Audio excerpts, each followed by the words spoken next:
Hey guys, we're on the Blue Collar Future podcast with Brett Turley. Brett, how are you? Hey, what's up, man? Doing Oh, good. Just got the kids down for a nap.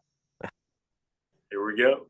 oh yeah, oh yeah. We're So, gonna maybe be cutting short if they wake up, huh? yeah, maybe. Sometimes they cry. You might hear a little bit of crying in the background, and then sometimes they fall back asleep. How old are they? I got a 1 year old daughter and a about 2.5 year old son. Some young kids. Pretty wild. Yeah. The daughter Oh just started walking, so now we're really in trouble. oh, yeah. Now you got two handful children to deal with. And they're both daredevils. They're always climbing anything they shouldn't and Yeah. bumping their heads probably twice a day. That's there's something to be said though about letting kids do that because a lot of people don't let their kids explore and use their bodies and stuff. Like I see a lot of people online nowadays have like gyms in their house that are like jungle gyms for their kids. I think it's an awesome idea. Goals. Yeah, because I mean, letting them learn how to climb safely and being able to watch them and play with, ropes and stuff and swing around and Yeah, I definitely think that's really important. Like we actually encourage our kids to. I say they climb on everything they shouldn't, but we actually encourage them to, like, for instance, we have steep stair set going into the house, and my daughter's able to crawl up it now. I mean, you have to be a little bit patient, but I just sit back and kind of hold my hand behind her and let her climb up. We yeah, did that with my son too, and just if there's ever an obstacle, we try to refrain from picking them up real quick. Like you get in a hurry or whatever, we just stop and kind of let them figure things out for themselves. So I think that's pretty important. It can be a pain sometimes, like you're trying to get something done, but I think it's good for them. And they see us like working out and different things like that, and they try to copy us, and that kind of stuff's cool too. yeah, yeah. Well, it's better to let them do it while they're being supervised, and then maybe they'll learn and Right. not be so it won't be so scary if they just if you happen to not see them while they're doing it one time, Yeah. Yeah. Like my son, he can climb up the steps and we don't have to worry about him falling anymore. He just runs right up there.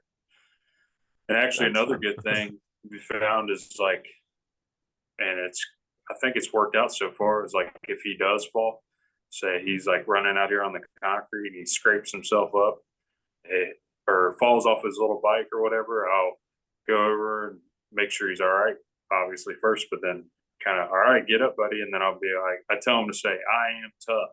Yeah. Oh, he just, what do you call that? An affirmation. Uh, So it's like, I am tough.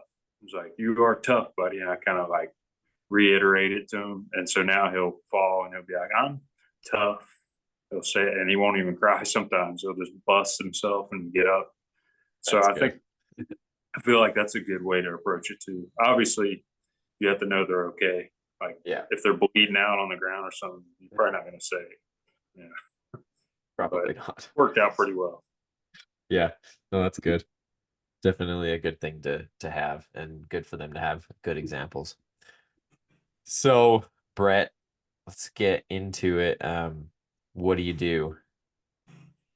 So I would say welder fabricator is probably the best way to say it. But it's kind of maintenance type deal. So I'm a contractor, but I report to a steel mill every day. It's a big steel mill. It's called North American Stainless. It's in Gent, Kentucky. It's like right on the border of Indiana. And basically, I work in the melt shop. So it's where they actually melt the steel. They melt scrap down, and then it's the start of the process. They refine it. It's a huge mill, and the end product is anything from long pieces of angle, square stock, and then they make a lot of big rolls of sheet metal. So what I do, I work on the furnaces. It's called an electric arc furnace, and basically anybody that welds, it's basically like three big giant welding rods. They're made out of graphite, and they go down into this furnace and they arc out, and that's what melts the metal. Um, the furnace is just a big giant steel shell, and they brick the inside and put refractory in it. I work on the shell and everything from inch and a half thick up, so everything's massive. Like, and we do mostly dual shield flux core is mostly what we run, and then sometimes you stick weld because some of the stuff gets pretty nasty. But and then it has cooling panels all the way around it, and that cooling water is piped in, and it cycles through the shell to keep it cool, and then it comes back out, and it's kind of a big loop. We repair that system too, so there's some piping involved. We have to replace the panels. Basically, they change out the shell once a month. There's 2 furnaces, so we always have a furnace down in our area, and these furnaces are literally like almost the size of a normal, just like an average house.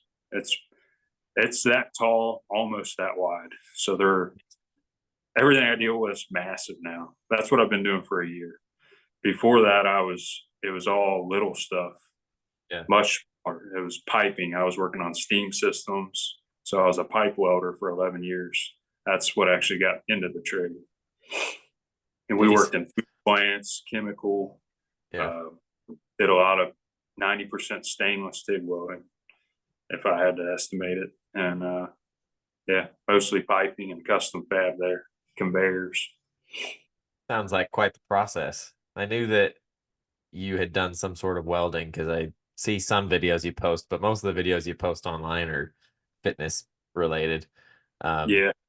So yeah, I've been curious as to what you do. So how did you get into welding? So I had never even seen a welder before. I grew up on a farm, so it's kind of surprising, but I never really messed with a welder, never even thought about it. I did some other stuff before, and I was bartending, and I was always asking the guys that come in like on lunch and stuff that I could tell they did some kind of trade. I was like, I want to learn a trade because I went to college for 2 years, didn't really figure anything out, wasted a lot of time. Well, I wouldn't say waste because I did learn kind of how not to be an idiot somewhat. So I had some good times, but I didn't really pursue anything. And then I was like, I was asking these guys, bull crapping with them, what do you do? You know, how can I get into that? And I met people from all trades. And one day, a girl I worked with, her dad owns his own uh, piping business. And she texted me one day and said, do you know how to weld? And I just responded back, no, but I can learn. That was my response. And then that Saturday, like 3 days later, I had an interview with him at his house. I just literally just showed up in his kitchen and he sat me down at the table and talked to me. I was like, I don't know how to do any of this stuff. I've never seen a welder. And he was like, that's perfect. That's exactly what I'm looking for. And then from there, I just was a helper basically to him. It was just me and him, small business, one guy, 2 guys. But so he did all the welding. He actually had me welding within a week. And then he offered me to come out to his shop after work to work towards pipe welding certs. So I was like, heck yeah, I did that every day after work. I mean, 6 to 7 days a week. At the time, I didn't have a girlfriend, didn't have kids, so I was just burning it up. And eventually, the school of hard knocks, basically. I mean, no proper schooling there, just him coming out and saying, you're doing this wrong, grabbing my arm, pulling me this way, that way, you know. And then eventually, I worked my way up from plate to pipe. And once I got the pipe, he let me weld everything on the job that wasn't pipe. So that helped me progress too. I was just like a sponge, basically. I loved it. So then he eventually, have you ever heard of Hobart School of Welding Technology? I don't It's think in so. it's in Cleves, Ohio. It's a pretty like prestigious, well-known school for any kind of welding really around here. So he sent me there to get my certs on 6G, stainless, carbon, 2-inch Schedule 80. And that covers a lot of pretty much everything we welded. And then I got my stick certs on 2-inch Schedule 40 and 6-inch Schedule 40. And that covered almost pretty much everything we stick welded. And then after that, just probably 8 years straight of it. Took me a while to get mine. Some people pick it up a lot quicker. I had to beat my brains out. I was literally thought I would never get it. Yeah. It was hard for me to learn, honestly. But once I got it, now it's like second nature. And sometimes I'll even be welding like, dude, there was one time that I thought I would never do this. Now I'm just like thinking about other things while I'm welding. So it's pretty cool. He changed my whole life, really. He was a great mentor. I was partying and just kind of being an idiot in general, doing a lot of dumb things, getting in trouble, and he kind of turned me around. He was a strong Christian dude, old school. I think he's 55 now, so he was in his early 50s when I was working for him, late 40s. He really turned my life around, honestly. Did you work for him all the way up until you got this new job? Yeah, I worked for him for 11 years, and the goal was to take over his business. But I kind of just had a change of heart somewhere along the line where that wasn't exactly what I wanted to do. So I talked to him about it and gave him a 2 weeks notice, and that was pretty hard for me to do. Honestly, it was one of the toughest decisions I've made. Uh, so I still keep in touch with him, and it was on good terms. I just wanted to experience more, I guess. I And wanted to see. that was only a year ago now then, right? Yeah, last June 2023. So, and then fast forward to this place, it's a whole. I walked into there, it was like a whole different world. Yeah. Everything's massive, Yeah. cranes everywhere. I was Yeah. like, but it's cool. Like I'm out on my own now, kind of. So it's uh, kind of just gave me more freedom to try out things I want to try. What's the goal now? You said the goal was working towards taking over his business. What's the goal now? I'm still figuring that out. Honestly, right now I'm just kind of sponging up everything I can. I'm seeing the different styles of welding. This company's a good company. I mean, they've been good to me, but you know, I'm always on the lookout for any way I can improve or improve my family situation. So I would like to be a small business owner. That's kind of the goal I've always had. So that's still true. I just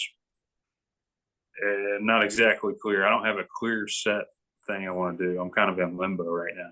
The the cool thing I've always thought about trade work is that you can pretty much get paid to learn things on the job. So, Yeah. I mean, like what you said, the last 11 years that you've been welding, you've learned it all pretty much on the job and gotten all on job experience. And then your previous employer helped get you certified in everything, Yep. right? Yeah. He actually paid for it. So Yeah. he made sure I passed his standards, which are probably a lot higher than what they gave me. But and of course, they actually do a bend test, but he cleared each pass of the weld, so he knew everything was good before he wasn't going to pay for it without knowing that.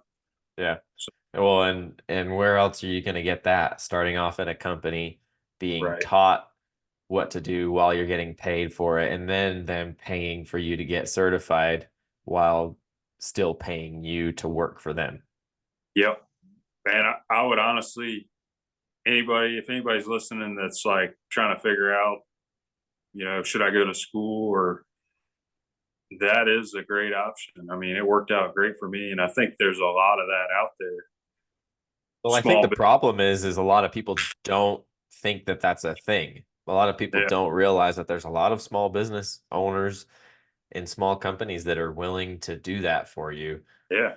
but a lot of people put in a base level of effort in and expect everything in return instead of trying to give it their all, you know. Right.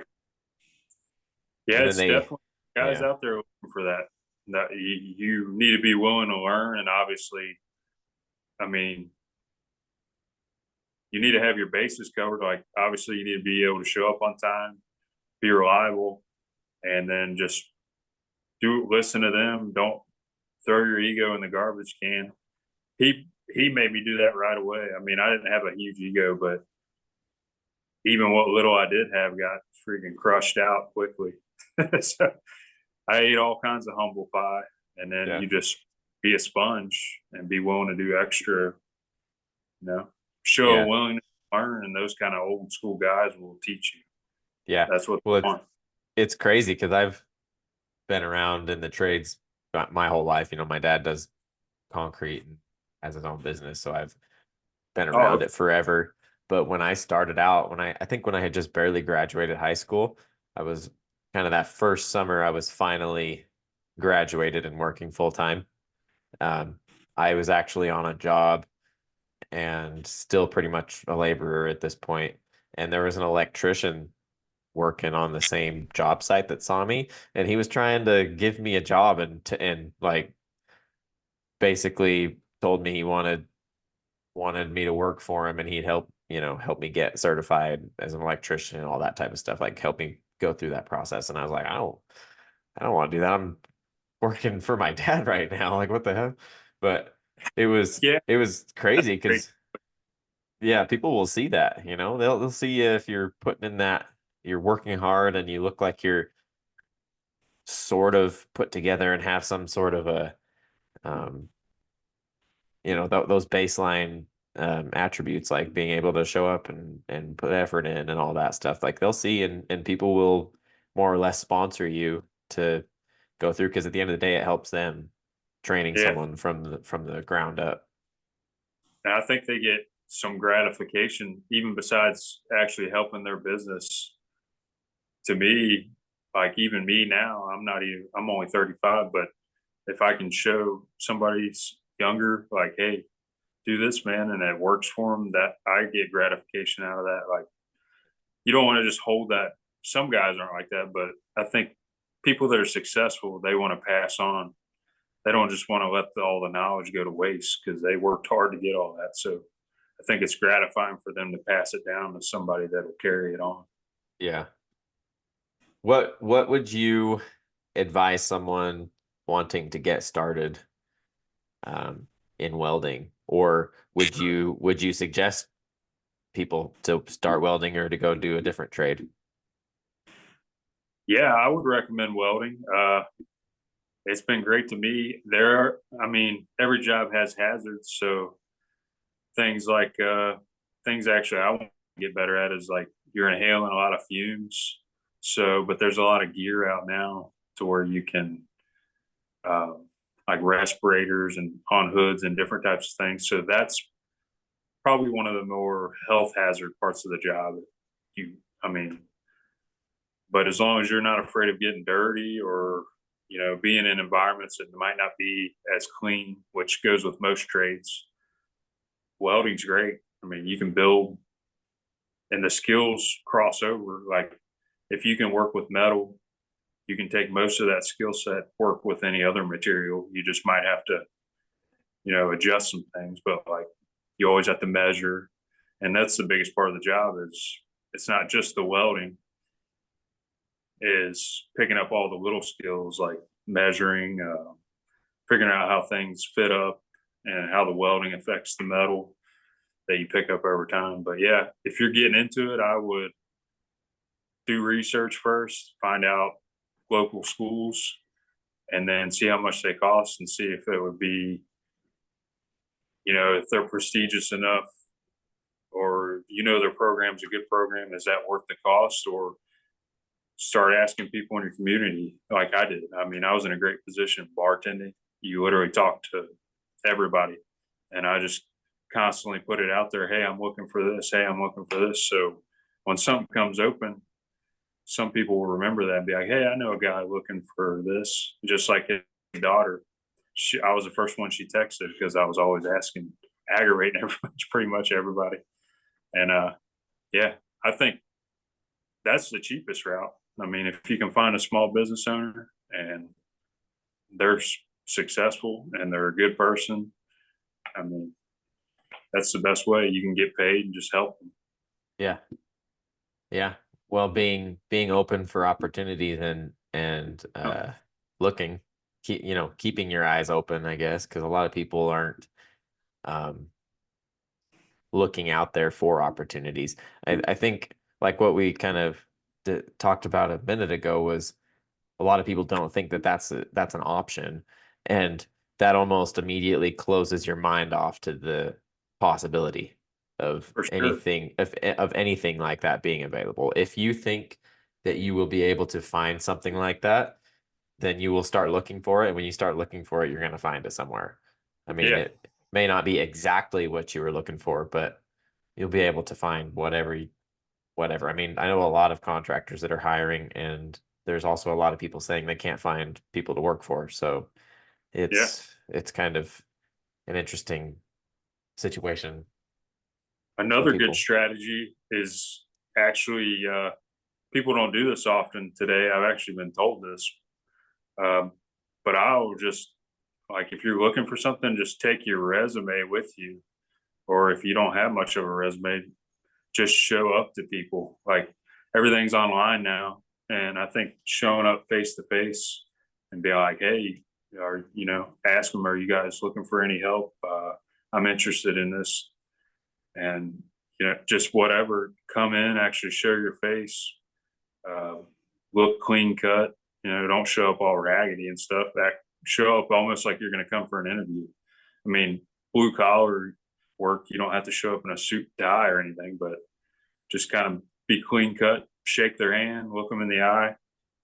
I think, and people have told me like nobody does this anymore. Like they're actually surprised, and they'll actually take you back. I've been interviewed right on the spot. They're just like, hey, come on back here. We'll talk to you for a minute, and just stuff like that actually can be a good advantage for you, Yeah. rather than just submit the application and they never see you. Yeah. I mean, I think going around to job sites, that's definitely a good way to find people hiring. A lot of people may not be open to that, but it can't hurt to go and ask and For introduce sure. yourself and say that you don't know anything about it, but you want to learn, and Yep. you're willing to learn and work, and almost anybody will take you up on that.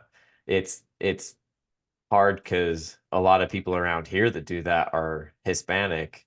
They don't really speak any English, so they're going around to everybody asking that stuff, but they're not speaking English. So if they're going around to crews that don't have any Spanish speakers, then it's hard, but they still do it, and Yeah. they've got it figured out, and they can find work. I think it's a lot of people see that as being beneath them, going around and looking Hmm. for work on job sites, but it's definitely a good way to find um, people to work for. Yeah. You might get, some people might not be accepting. I haven't had this experience yet, but they might go like, look at you real funny, like, what are you doing? This ain't how it works. Who Sure. cares? You know what I mean? What'd you lose? Yeah. I mean, you have to have a little bit of self confidence to do that. Like, I can do it a lot easier now because I know that I've developed the skill set. So it's like, it's no big deal. I'll just be like, that's cool, whatever, man. Yeah. Just try it Yeah. out.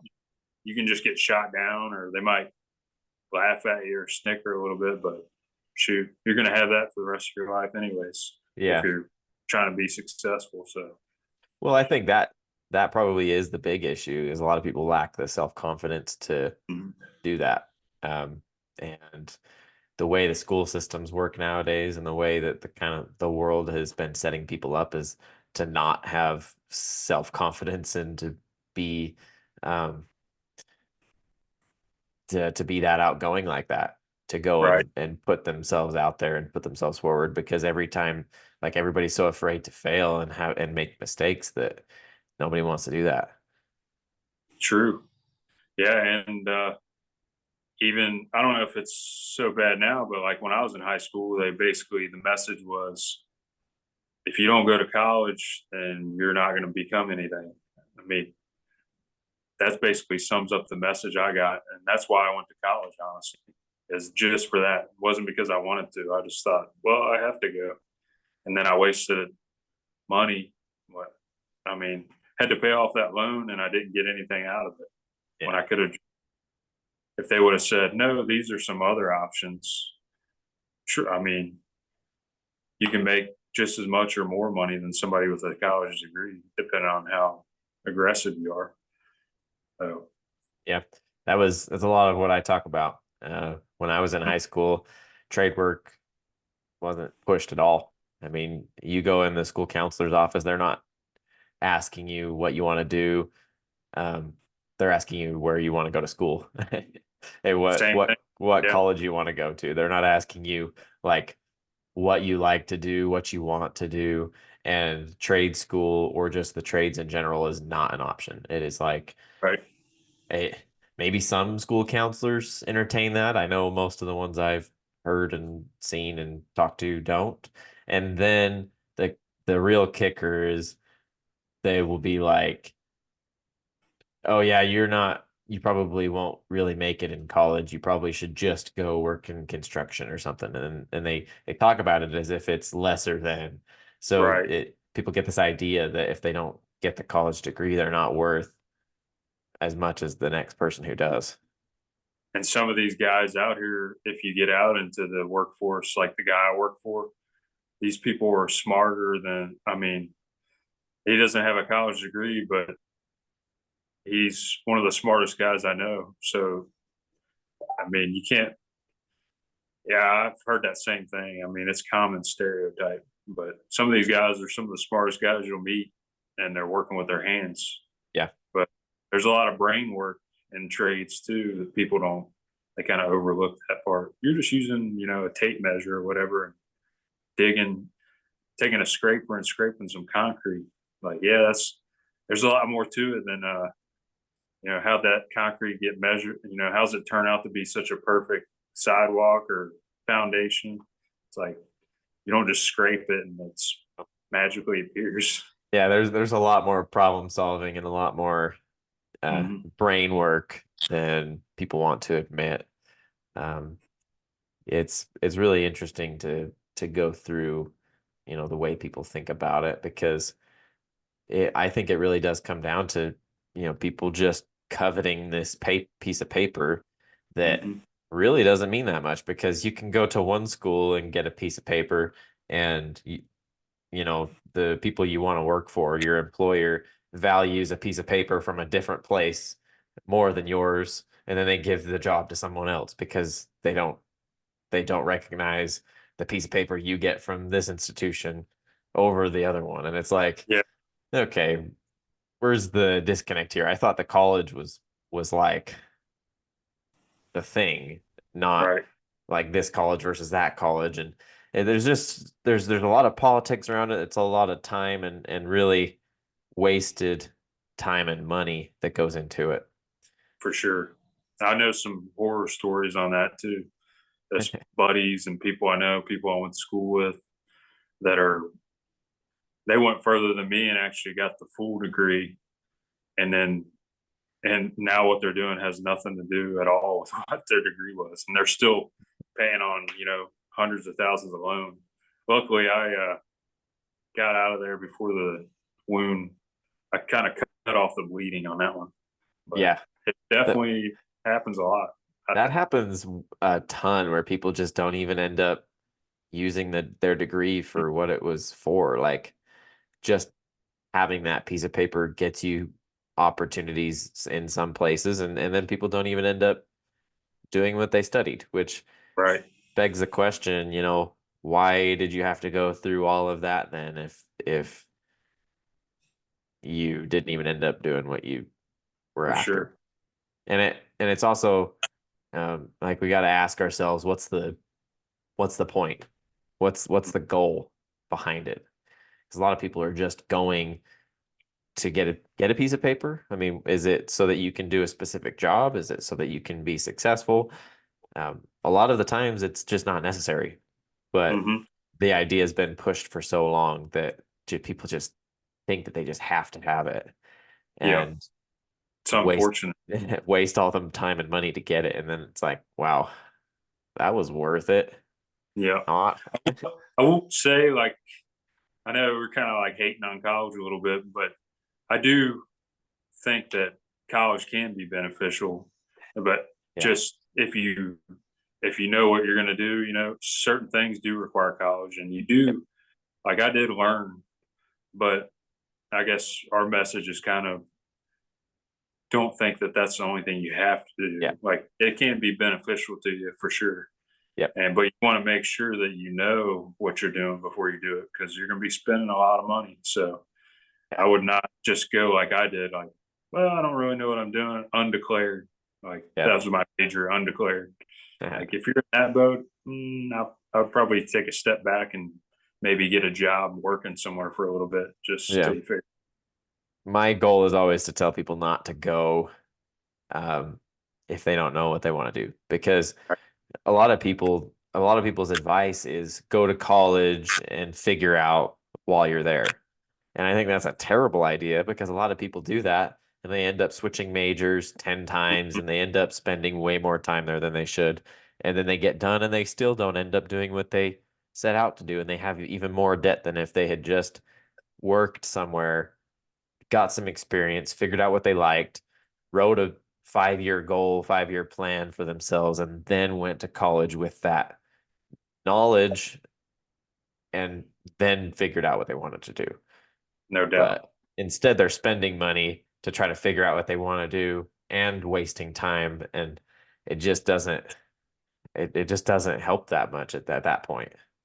Yeah. So I'll give you. I went to school as well and I got um, my associate's degree in pre-engineering and I was over halfway to a bachelor's, but I think I'm pretty close to a bachelor's degree in math, and I've always thought I might want to go finish that. But that was because I liked learning. So it's not that I hate on college so much as I hate on when people go there for no reason and then Yeah. expect it to just all of a sudden just dump money their direction because it's not how it works. Yeah. Great way to put it. I didn't know that. So so if that might be good for you down the road, you might end up incorporating electrical, Yeah. It's whatever you already do. You never yeah. know. Combining Yeah. something. Yeah. So Well, and that was my thought is like I got to a point where I did not want to continue electrical engineering. I didn't feel like the pay was going to be worth it for now for what I care to do. And I started looking into some of the work and talking to people, and I was like, I don't think this is for me. And I was right. already doing concrete. I had quite a bit of experience doing that. I was like, I'm just going to do this, and it is not the end of the world if in 10 years I decide to continue doing college.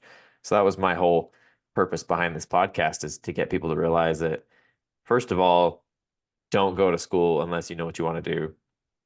Second of all, it's not a rush. It's not a race. You can go to school when you're 30 Yeah. after you've had a whole life of time of experience working in other stuff. And then by that point, if you go to school when you're 30 and you have 10 years of working for one or two different companies, a bunch of skills, by the time you go to college, it's going to benefit you so much more than if you just willy-nilly went there, spent 5 years on maybe a 4-year degree and wasted a whole bunch of time and money and then still don't know what you want to do. Definitely. I agree with that 100%. Yeah. And you'll have more confidence about yourself and you'll be a lot more clear headed, chances are by then. Yep. I'll give Exactly. you a success story on college too. Like, for instance, my wife, she's always known she wanted to be a nurse. Like, that was kind of like her childhood dream randomly. She has like pictures of her wearing a nurse's hat when she was a kid and just taking care of babies. So she's a labor and delivery nurse. She went to college for 2 years, knew exactly what she was doing, went through the nursing program. went a cost effective route, got her degree, and now she's been doing it for I think 6 years now. She's actually at work right now. She's a labor and delivery nurse. So, and that's what she loves, babies and everything that goes along with it. So I've Yeah. seen that side. Like Yeah. she nailed it. That's kind of how you want to go about it, really. No Yeah. wasted time, no wasted money. It was just all boom, done. Yep. Yeah. Well, a lot of times what happens is if like a lot of people will think that they want to do it, but then they start along the process and it's hard and frustrating Yeah, and they aren't so dedicated yet that they they start failing classes and having to retake stuff and wasting more time, and it just ends up costing more time than if they had just kind of taken some time to figure out what they want. So yeah, she's a good example of someone who really knew what they wanted to do and went all in on it in school. But if you don't, then you kind of just end up in this limbo state, and it's super easy to fall behind, fail classes, waste money, do all that type of stuff. And at the end of it, wonder what you did for the last, right. 5 years. Yep. So, well, I think let's go get into the fitness side of what you do. So, Yeah, this is what good I mean, stuff. yeah, this is how I got connected with you. And It's what we um, love right here. yeah, that's what I talk about a lot. And I'm sure a lot of people get sick of listening to it. But um, Only if they so, don't like it. yeah, only if they don't like it. And then I guess they wouldn't be listening to the podcast anyways. Right. Um, so how did you get into fitness? How did you kind of get started into your fitness journey? So I was 17. I was a junior in high school when I played baseball my whole life. That was kind of my sport. And we had conditioning, like in the off season or like leading up to the season. And had this buddy on the team who was like, he just got a job at a gym that opened up locally, which here where I'm at in Kentucky, Dry Ridge, there's a gym like 30, 45 minutes away. But that was the first local gym, and he got a job there. He was like, "Why don't you come?" And he was like hardcore, like dude was jacked. You know, I kind of looked up to him. He had a great friggin' die hard mentality. But so he was like, "Come work out with me, man, at the gym." So I did, and probably probably after the first couple workouts, I was hooked. Just something about it I liked. And after 2 months of that, I was kind of pudgy a little, like I guess like puberty fat, you would say. Like I wasn't a fat kid, but I was kind of nerdy a little bit in high school, which is weird because I grew up on a farm like my whole life, but I was just kind of antisocial. And after a couple months of that, people were like looking at my arms. Like I just built muscle really quickly. And they were like, dang, dude, you're freaking jacked. And started getting attention, from girls and stuff. That's all it took, dude. After that, I mean, there was no turning back after that. I was hook, line, sinker. It's funny that you say that because a lot of people get to that point and then they get a girl to stick around with them, and then they quit because they were like, "Oh, I was only working out for the girls. Now that I've got one, Right. I don't need to keep doing it." I was the opposite, man. I was actually getting yelled at by girlfriends telling me I go to the gym too much. Uh, it was like, well, this is like Non-negotiable. yeah, that's what I was looking for. Yeah. This is a non-negotiable. If you're not, I mean, I'm just going to keep plowing through it. And if you don't like it, it's just going to weed themselves out. Basically, that's Yeah. what happened. Or like my wife, she didn't work out when I first got together with her. 2 years of watching me and saying, "Why you're always wanting to go to the gym?" And but she stuck around actually, and then she was like, "Well, I'm going to go to the gym with you." And now she loves it. So she does like CrossFit type stuff, but um, yeah, so it actually worked out good for that. That's one of our shared passions now. Yeah. Well, and it's a good shared passion to have, and Oh yeah, it's a good thing to show your kids too, because sure.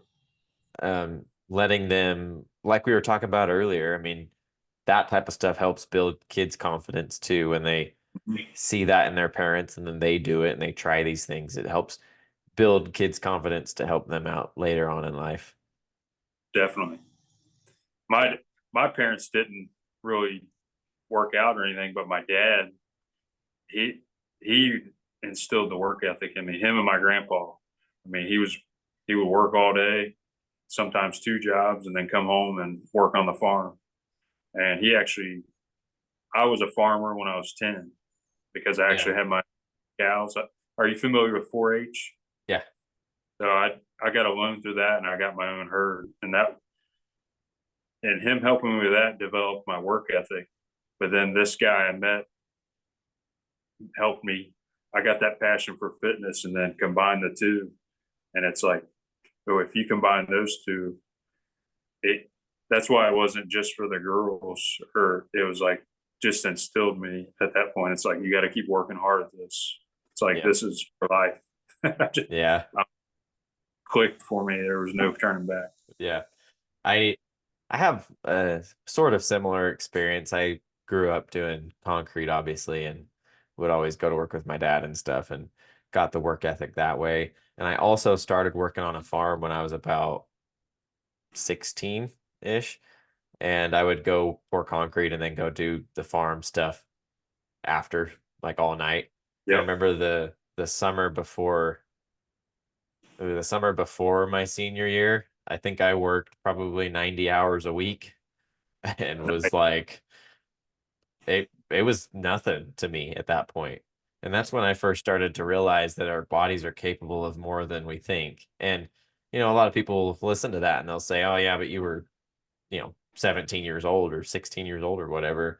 So you have all the energy in the world." But that doesn't make up for the disparity in people thinking that you can't do a trade job. And yet here I am working concrete all day and then farm until 9 or 10 o'clock at night. And I was at that point riding a horse. I was actually raising a lamb for the county fair, but I was doing it through the FFA, not 4-H. But um, yeah, I mean, doing all that stuff, it made me realize how much more our bodies are capable of than we think. Because at that point, by that point, even kids that age, still think that they aren't capable of working hard and stuff. And I remember kids tell me they were tired and sore and hurting all the time. And I'm like, Yep. well, maybe you just need to do a little more, maybe not less, maybe not lay on the couch all day like a bum. Grit, grit. Yeah. That's something that's definitely like a muscle. Yeah. Grit for sure. You develop that, and that's what a lot of people need in today's society. If I'm being honest, Yeah. I think, J- and growing up on a farm, even just like what you did, growing up around your dad and on doing farming, that kind of stuff at an early age, I think is, man, almost any kid I know that was raised on a farm or in that kind of lifestyle, they have grit, and yeah. that's, I mean, they're still you. They're developing it every day. It's just something that becomes a part of you. I Yeah. think that's kids. Yeah. It definitely makes you realize how much you can do. And when you Mm-hmm. start to realize how much you can do, the world opens up. And by that point, I hadn't been working out, but I had started a couple of years after that. And when I started working out after that, it was game over for me too. It was like, even if I had got a girlfriend or whatever, I would still work out. And that was not something that would just quit because I wasn't doing it for outward appearances. I wasn't doing it for other people to think I was cool. I was doing it to Right.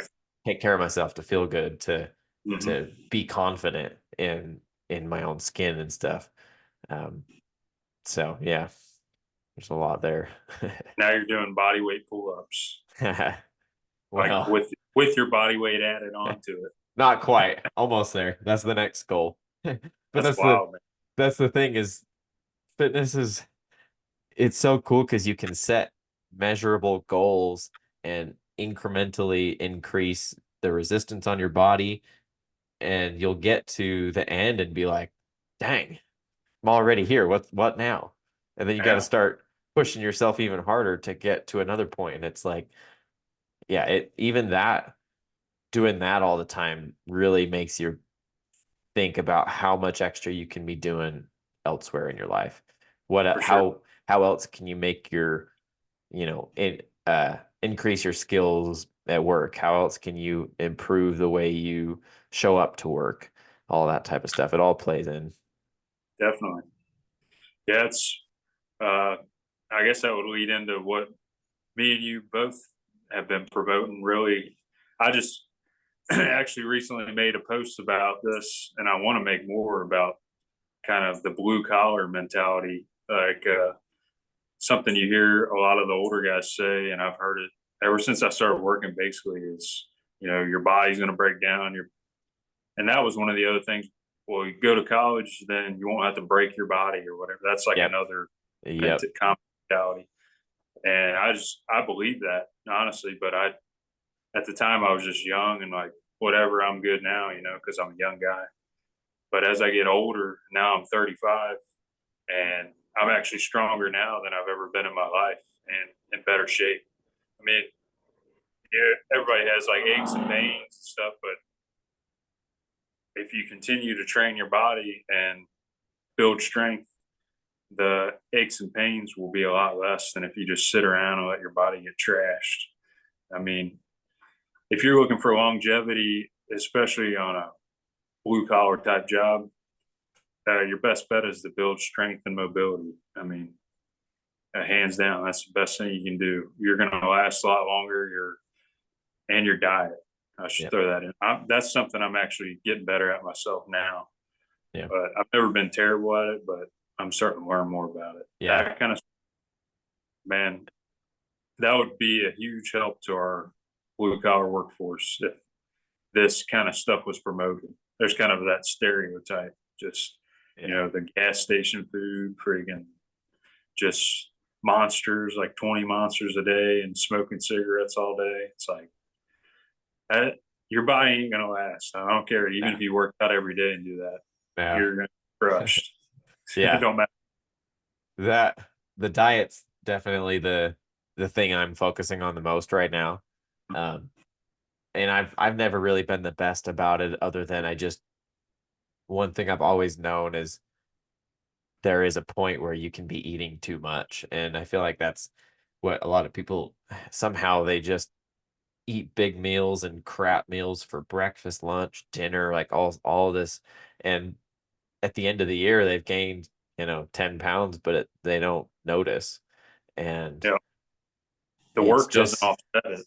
Like no. the stuff you do at work, you're not gonna burn all that stuff off. You're eating like Big Macs and smashing cookies all day. It's not gonna Twinkies. Yeah, No, it's not gonna. one thing I always tell people is the work is hard at first, like the first year or two. I think people are under the impression that the work is a workout because the first year or two, if they have any excess body fat, a lot of times people will burn it off when they start working because their body's not used to it yet. So, but by the time their body gets used to it, you don't see that anymore. So Right, you can easily lose 20 pounds in the first year or two, like one of my coworkers did that. And then you can just gain it right back because your body's already adapted to it and it's no right. longer hard. It's the same problem with running to lose weight. It's too hard to increase incrementally and in a progression and make it harder all the time without your body adapting to it and adapting to the energy output and then just still putting on weight. Because a lot of times what will happen is people will start running and they'll lose weight at first. And then once their body gets used to it and they get used to the um, extra work from their lungs and stuff, they adapt to it and then they just put the weight right back on For sure. immediately. The progressive Yeah, overload is too hard at work and with running and all that type of stuff. So right. Kind of beats your joints up. I mean, yeah, you got guys running ultra marathons and stuff, so I'm not going to say it's not possible because those guys are, but they yeah, also do other things besides just Yeah. run. They Yeah. have their diets dialed in. Yeah. And I would say running, you're like burning calories while you do it, but then Yeah. when you stop, that stops. But Yeah. if you're strength training, resistance training, whatever you want Yeah. to call it, you're if you build more muscle, your body becomes your metabolism shoots up, and the Yep. muscles eat up the calories all day, even while you're just sitting around. Yep. So I kind of promote that. I mean, I used to run a lot too, so I'm not going to knock on running because Yeah. that's, I mean, respect, but just if for our kind of work, I do think you have a point there. Like, Yeah. I feel like you should be strength training Yep. that take priority over if you want to Yeah. have for longevity and increase your abilities on the job site. You're going to Yep. move faster. You're going to be more mental clarity. Your body's just going to run a lot better, more Yeah. confident. People on the Well, job and site see you and they're like, he's jacked. They automatically know you have some character. You have some grit. yeah. Because you wouldn't be jacked. You don't just get jacked by overnight. Like you got Yeah. to put in. So Yeah, that's something that you can't really fake. Even if you're taking steroids, mhm. you can't just you don't just build a lot of muscle and look good just by taking steroids. You actually do have to put the work in. So it's funny when people will drag people Yeah, down on online and try to say, "Oh, you take steroids," and it's like it like, just puffs you up. yeah, I mean, it does. You could tell when someone takes steroids and they don't do it properly and they don't watch what they eat and they don't train enough. Like it puffs them up, literally, Yeah, not just jacks them up. It puffs them up. And their right. face gets all nasty and puffy, and um, you still have to put the work in. And For no sure. matter what your physique level is, if you are at that point, you can tell it's a lot of work and a lot of effort to get there. Yeah. Anything you can do that will right off the bat set you apart like that is, Yeah. I mean, it's worth its weight in gold. Like if somebody can just like how I was saying earlier, you walk in and talk to people, Yep. that's a huge benefit. If you're in shape and you take care of yourself, you're clean cut, walk in, you shake their hand, they feel you have a strong handshake. They see that you're stout. They're like, all right, they're right off the bat. You didn't even have to say a word, and they already Yeah. you've moved up on their list of candidates. A lot of problems nowadays is we don't want to fat shame people and we don't want Mhm. to act like we a lot of people don't want to act like they judge off of appearances, but we do. That's For sure. as humans, that's what we do. If you see someone come up to you that's overweight, massively overweight, unless you have specifically trained yourself to not look down on them for that, it's our natural instinct to be like, Mhm. bro, come on. Come Yeah. on. You could do better. You know you can. Yeah. And it's just a natural instinct to see someone that's in shape and respect them more. Yeah. And it's not to say, yeah, I don't, like you said, I'm not trying to say that I'm better than everybody, like as a person, but Yeah. I mean, it's just like if you do a good job, like if your job looks good, you put next to somebody that didn't do a good job, you see it. I mean, there's Yeah. no argument. You just look at it and say, that's a good job, that's a bad job. That's kind of the same thing. I Yep. mean, it kind of sounds harsh. I want to help people get to that point, and so I think it's good that we promote it Yep. and show like this is what we're doing and this stuff works. I mean, there's no argument. Yeah, it is human nature. You look at somebody, you see that they put in the effort and work. You can say whatever you want, but you automatically in your head, I know what you're thinking. It is what it is. Yeah.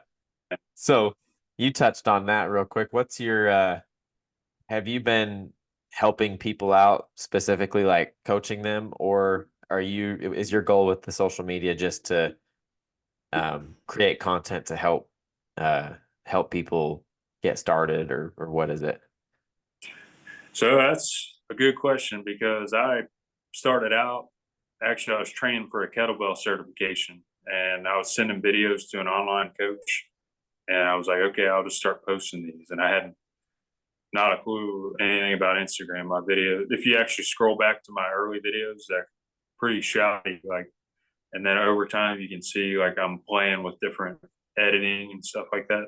So I guess once it took off, like I never really expected it to take off. I, I just enjoyed doing the editing and kind of putting my message out there. And so I guess now I want it to be kind of like a cinematic style of video. Like I want my videos to look good and attract attention. That way they'll see the message. So I do want, and I've heard a lot of feedback from like other dads, and I get a lot of feedback through messaging and even comments of people saying, "Man, this inspires me," or they like, "I need to get my stuff together," or "How can I do this? What's your diet?" They ask me questions, and I get a lot of gratification of telling them what I do and trying to help people. So I guess the main thing I'm doing now is just trying to inspire people. And then I'm actually working on a program right now to put on an app, so that it would be like a good beginner type deal for sandbags if anybody wants to get into heavy sandbag training. So I do want to start doing more stuff like that too, like because I put a lot of effort into it. Like I put a lot of time into making videos better and learning on my own. Like I haven't really had anybody helping me make the stuff better. It just kind of failed my way through it really, and Yeah. I'm still not the best. I'm not going to say like, but it's had some success. So now I'm kind of at a point where I would like to I'm still going to continue to put free stuff out always, but I would like to be able to sell some stuff like a program or I'm going to answer questions if anybody asks me. I'm not going to charge for that, obviously, but if somebody wants like personal, like me to focus on their programming, then yeah, I would like to be able to charge for that.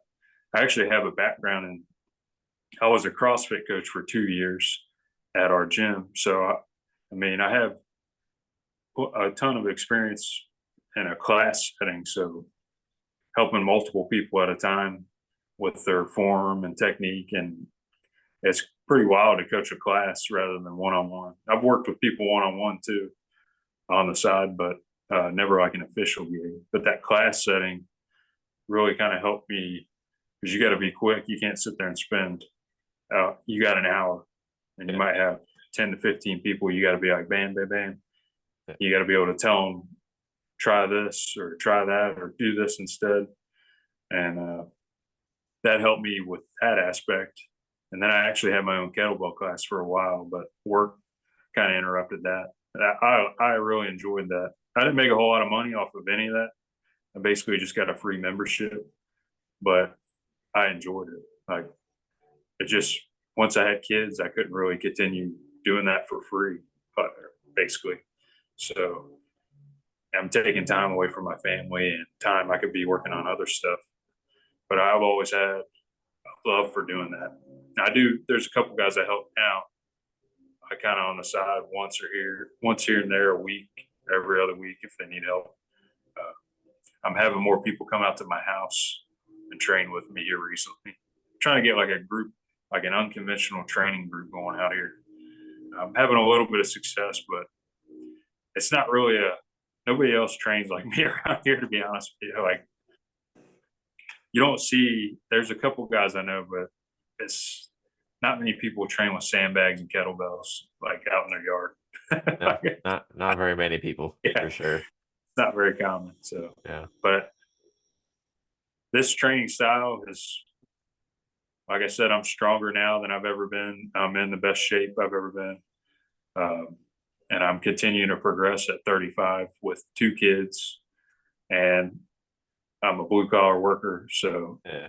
it's not always 40-hour weeks. Right now, I've been on 40 hours for a while, but it's not always been like that. I mean, I've Yeah. worked, A lot. shutdowns, 90 Yeah. hour weeks, like you said. I've Yeah. worked 8-hour shifts, 36-hour shifts. I've done some pretty crazy stuff, but all the while, fitness has always been maintained. I've never Like, even if I have to come home at night after the kids go to sleep, I'm still going to do what I got to do. Just Yep. something, a constant in my life. So, What's some of the pushback you've had on your videos? Because a lot of people on mine will point out age and be like, get back to me when you're yeah, 30 or get back to me when you're 40. And without, I think, realizing that I'm closer to 30 than I am 20. I don't know. I guess I just look young, which might be a testament to fitness that's good. helping, but Yeah, like a lot of people will say either 30 or 40 or 50 or whatever, and let me know right. when you have kids, or get back to me when you have kids, all this stuff, and they just have all these excuses. But you have all of the excuses that most people use, and you're still doing it. So what is the pushback on some of yours?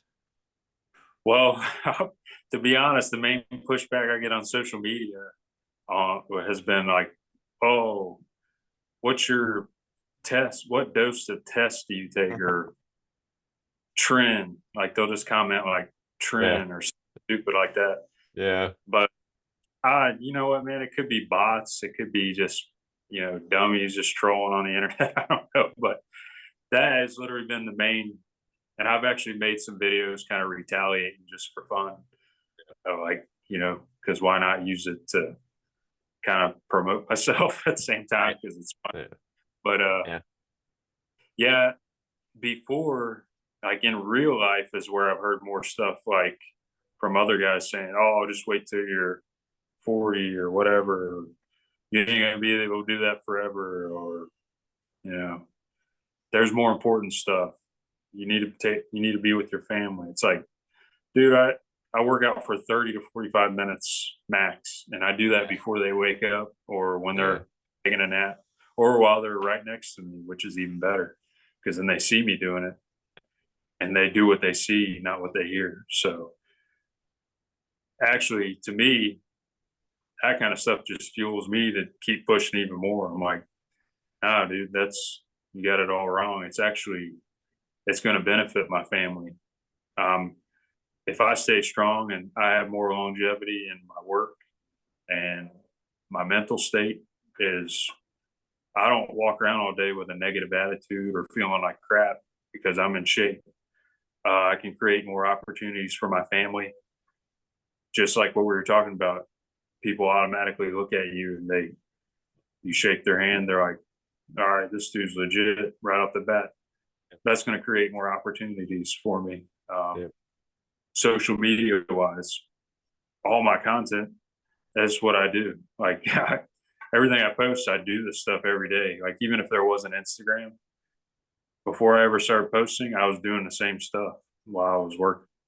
Yeah. Uh, on the age thing, I'm 35. And like I said, I'm stronger and better shape than I've ever been. So I'm just waiting for that to hit, I guess. I don't know. I guess when I turn Oh. 40, I'm going to get Disintegrate. fat. Like it's It, as man. if What they it's said. it's as if the age has like a immediate Yeah. effect on your body. And I know a lot of people that are in their 40s that are just fine, that in fact that actually work in blue collar jobs, and they do work out and they're Yeah. great shape, I great know shape. guys that are jacked to the teeth and Yeah, they're healthy as an ox working yeah. in their 40s. No sign of slowing down. So No, that gives but me more hope, yeah, exactly. dude. Um, well, so we're coming up on time. Do you have anything else that you want to add before we any tips for people starting out into fitness or Starting out into fitness, I would say uh, get started. Like, uh, yep, yep, don't, you can hear like, I'll start after this, or I'll start, after the holidays or after my vacation. No, the best thing to do is start right now. You might, even if you don't know what you're doing, I don't know, start doing push-ups, start doing basic stuff you can do. Hiking, rucking, make your chores harder, push mow your yard instead of mowing it. Just start doing more activity yeah, and then learn as you go. Don't wait till you have to do all this research Just start. And then after you start, now do research while you continue to do it. Yep. Do it for at least 30 minutes. Set a timer on your phone. Go out into your garage or whatever, wherever you're at, your living room. I don't care, your kids' room. Set a timer for 30 minutes while they're playing with their toys and start doing push ups. Rest, do some more push ups, do squats, do lunges, body weight, whatever you got to do. And then just actively seek other people that are doing the stuff and learn from them. I mean, that's the best advice I could give you. Just start. So that's the hardest part, and then Yep. don't stop. When it gets hard, it's going to be kind of hard to develop a new habit, just like anything else. But you'll start to see results if you do it within a month. If you don't ever work out and you do it for a month, you're going to notice. I mean, no matter what you're doing, you're going to notice a difference. So once you get that, that'll help fuel you. You just got to hang in there till that point. Awesome And advice. I guess I could throw this out there too. Shameless plug. I got Yeah. that sandbag program coming out. So if anybody wants to get into sandbag training, Yep. I think the sandbag's very accessible for even if you've never worked out before. It's you're building real world functional strength. You're picking up an awkward object. You can start light. You know, they make 50-pound bags all the way up to, I got a 300 out here. You start light, and this program is going to have some of the basic moves in it. And it's be like 4 to 8 weeks. Even if you don't know anything about it, I'll have tutorials and all that stuff, and I'll be able to connect with people and help guide them. So just shoot me a message. Blue Collar Brett, I'll put you on a list. It's not out yet. It's still in the works, but Blue Collar Brett on Instagram, Brett Turley on Facebook. I just now crossed over to Facebook just to connect with more local people. But yeah. Awesome. Get after it. Start. Get after it. Just start. Right after you heard start, do push-ups. Yep. Yeah, and do sandbags. Yeah, do sandbags right now. I want to get me a sandbag and some kettlebells someday. Dude, even if you don't do the kettlebells, because there is a little bit more of a technique curve. Yeah. But still, it's still a lot more accessible than like the Olympic lifts, but there is a learning curve. Yeah. But yeah, it's the sandbags. I mean, literally, you just pick it up. Like, just pick it up. There is technique once you get heavier, but starting out, you just pick it up, or you can throw it, squat with it, carry it. Even if you just pick it up, squeeze it, and carry it around. If you just did that every day or every other day, you'd be good. Yeah. So I love the sandbags. Yeah. That's definitely something I wanted to incorporate, but at some point I will. So do it. just start. Well, Brett, thanks for coming on, and we will, guys, reach out to him for his sandbag program coming out. And I appreciate you having me on, man. I should say that too. I mean, I don't expect it to be on any kind of podcast or, so it's pretty cool. Like, I appreciate you having me on, and I like the message you're putting out too. And we just got to keep on. I mean, it's not mainstream yet, but probably a long way from it. But we just got to keep on leading by the example and putting the stuff out there. Yep. Even if it only picks up 1 or 2 people, that's still pretty good. Yep. It's going to take all of us. So, yep. Awesome. Well, thanks for coming on, and we will see you